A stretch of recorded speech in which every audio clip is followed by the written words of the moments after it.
शासनाने लेखी दिलेल्या आश्वासनाप्रमाणे कायदा करून देवस्थान इनाम जमिनी शेतकऱ्यांच्या नावे करावी।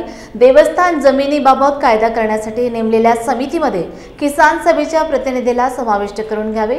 शेतकऱ्यांची नावे पूर्वीप्रमाणे समाविष्ट करून त्यांचे वारसा नोंद करण्यात यावे। अशा विविध मागण्यांसाठी अखिल भारतीय किसान सभेच्या वतीने कोल्हापूर जिल्हाधिकारी कार्यालय समोर धरणे आंदोलन सुरू आहे। देवस्थान जमीन नाव झालीच पाहिजे। देवस्थान जमीन नाव झालीच पाहिजे। अखिल भारतीय किसान सभेच्या नेतृत्वाखाली कोल्हापूर जिल्ह्यातल्या देवस्थान शेतकऱ्यांच्या विविध मागण्यांबाबत आंदोलन सुरू आहे।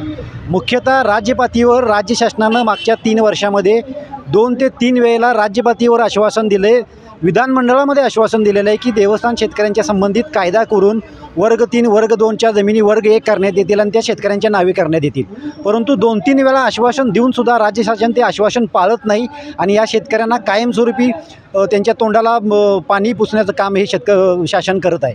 काय झालं ॲक्च्युली ह्या शेतकऱ्यांची नावं 7/12वरून कमी झाल्यापासून या शेतकऱ्यांच्या मागं अतिशय त्रास सुरू झालेला आहे। कारण 7/12वर नावं नसल्यामुळे यांना पीक कर्ज मिळत नाही, या शेतकऱ्यांना कुठल्याही शासकीय योजनांचा लाभ मिळत नाही। या शेतकऱ्यांना मागच्या 3-5 वर्षामध्ये कोल्हापूर जिल्ह्यामध्ये 2 वेळेला पूर आला, परंतु दोन्ही वेळेला नुकसान होऊनसुद्धा या शेतकऱ्यांना त्याची अजिबात 1 रुपयासुद्धा नुकसान भरपाई मिळाली नाही। आणि त्यामुळे मुख्यतः राज्य शासनानं जो आश्वासन दिलेलं आहे त्या पद्धतीनं कायदा करून लवकरात लवकर या जमिनी शेतकऱ्यांच्या नावे करा ही मुख्य मागणी।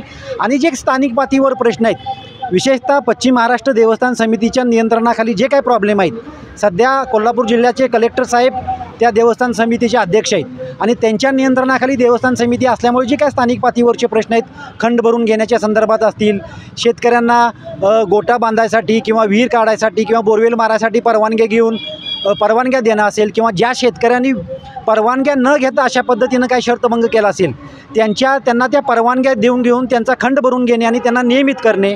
आणि सगळ्यात महत्त्वाची मागणी 2018पासून ह्या देवस्थान शेतकऱ्यांची नावं 7/12वर गेल्यापासून KDCनं गेल्या वर्षीपासून या शेतकऱ्यांना पीक कर्ज बंद केलेलं आहे। आपण बघतोय की आजच्या काळामध्ये पीक कर्ज असल्याशिवाय कुठलाही शेतकरी शेती करू शकत नाही आणि शेतकऱ्याला पीक कर्जाच्या माध्यमातून अतिशय अल्प मुदतीनं अल्प व्याजानं ते कर्ज मिळते।